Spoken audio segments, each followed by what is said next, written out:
ทุกคนมื้อนี้สุกะมาอยู่น้ำหมูเด้อนี่หมูข่อยนี่งามที่สุดมื้อนี้กะสุกะอยู่แคมเซละน้องเนาะยังมีอยู่บ่คนสิมากอดนะถ้าไผสนใจหมูข่อยน่ะก็มาทักทายอยู่ข่อยน่ะเด้อแต่เราบ่มีโทรศัพท์แต่กะลมได้เด้อมื้อนี้หมูข่อยกะข้าวก็บ่ได้กินเลยได้ขนาดอดข้าวอดน้ำเลยมื้อนี้น่ะเพราะว่าคิดฮอดผู้บ่าวนะเจ็บหัวก็เลยว่าไม่อยากกินข้าวเป็นไข้เนาะเลยว่าไม่อยากกินข้าวเลยข่อยก็คือกันตอนนี้ข่อยจอยมาก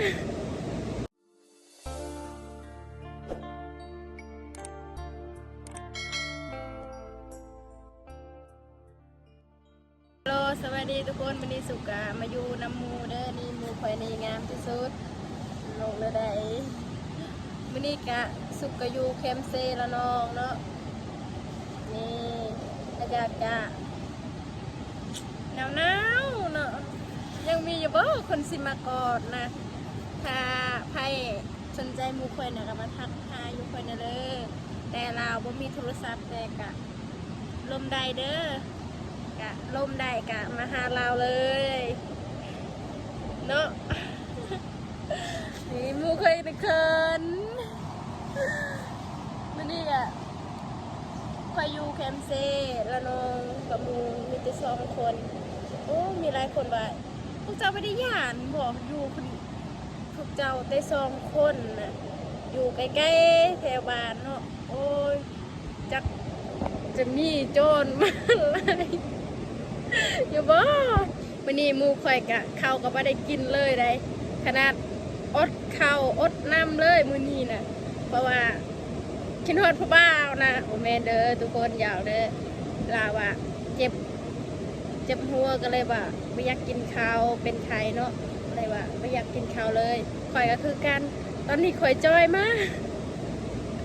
ข่อยก็จอยแล้วตอนนี้อดข้าวอดน้ำแล้วลายมือแล้วข่อยไม่ได้กินข้าวเพราะว่าข่อยขลำนะกินอย่างกับว่าใดกินแต่ข้าวกินกับว่าแซ่บเนาะหมูข่อยก็คือกันได้แต่หมูข่อยนี่โอ้ไม่ได้จอยคือข่อยเบิ่งนะเห็นไหมทุกคนนี่งามที่สุดมูข่อยอารมณ์ดีแท้มือนี้นะอารมณ์ดีเด้อทุกคนมูข่อยนะ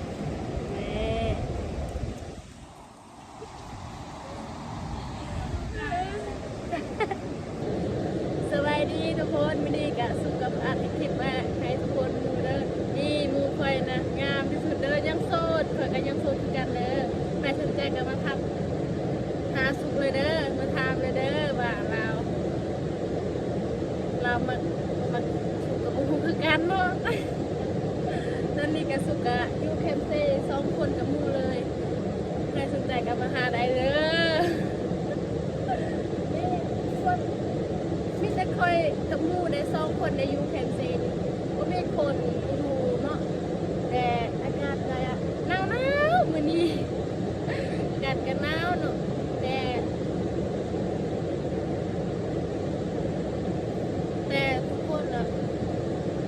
น้ำจะไหลมันนี่เนาะมันจะฝนตกตลอดวันเอาก็เลยว่า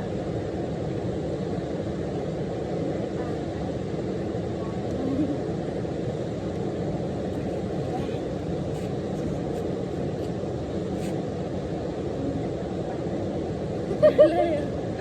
เดี๋ยวเลยน้ำมูเนาะอยู่น้ำมูเปรี้ยวเนาะเจ้าซื้อยังเสื้อผ้าโอ้ซื้อนะฮักได้ทุกคนแต่มื้อนี้ก็ตอนเช้าๆนะมาอยู่น้ำมูนี่ว่าเจอหมูคนเดียวนะก็เลยว่ามาลุมน้ำมูเพราะว่าข่อยกะอยู่คนเดียวแต่ข่อยเห็นหมูน่ะก็เลยว่าเอิ้นลาวมาอยู่น้ำเนาะอัดคลิปต้องการแต่มื้อนี้กะตอนเช้าๆเนาะข้าวกะบ่ได้กินเลยนะทุกคนมันน่ะ6 โมง 9 โมงแหละหมูข่อยกะบ่ได้กินข้าวเลยเพราะลาวก็เป็นไข้เนาะก็เลยว่าบ่ได้กินข้าวไม่อยากกินข้าวนะข่อยก็คือกันข่อยกะไล่มือแล้วบ่ได้กินข้าวตอนนี้ก็จอยแล้วสุกเนาะเพราะว่าสุกกะถึกวางยาข้าวเนาะก็เลยว่าบ่อยากข้าวเนาะเป็นคลำ บ่แซ่บแล้วทุกคนก็เลยว่าสุกกระบอกกินเลยตอนนี้ก็จอยแล้ว กำลังใจให้สุกแน่ทุกคนนี่กระมูสุกกันยังโซนคือเก่าเด้อสุกก็โซนเด้อใครสนใจกันมาทักสุกเลยเด้อนี่กะยังวางเนาะ ยังวางได้ทุกคนแต่เราก็เคินเรากะพอกสลาวเคยเป็นแต่สุกก็บ่เคยเป็นคือกันแต่กะสุกกะโหดอีกน้อยๆบ่ได้โหดหลายคือกันเด้อทุกคนแต่ตอนนี้กะคนก็สิตกได้เลยทุกคนโอ้ยมันคือเป็นระยะแหละทุกคนตอนนี้ก็มีแต่ซองคุยกับมูและอยู่ตอนนี้ มีหลายคนมาถามพวกเจ้าไปได้ญาติบ่อยู่แต่เจ้าสองคนน่ะไปได้ญาติโจรบ่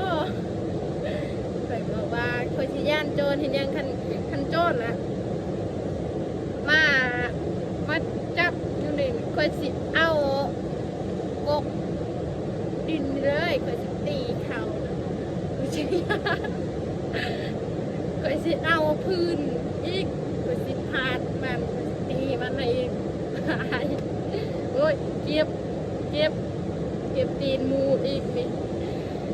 สำนีก่อนเด้อทุกคนนี่กะบ่มีอย่างไรเนาะสุกะขอขอบใจทุกคนมาเด้อหลายๆบ๊ายบายเด้อทุกคนบ๊ายบายบ๊ายบายบ๊ายบายบ๊ายบาย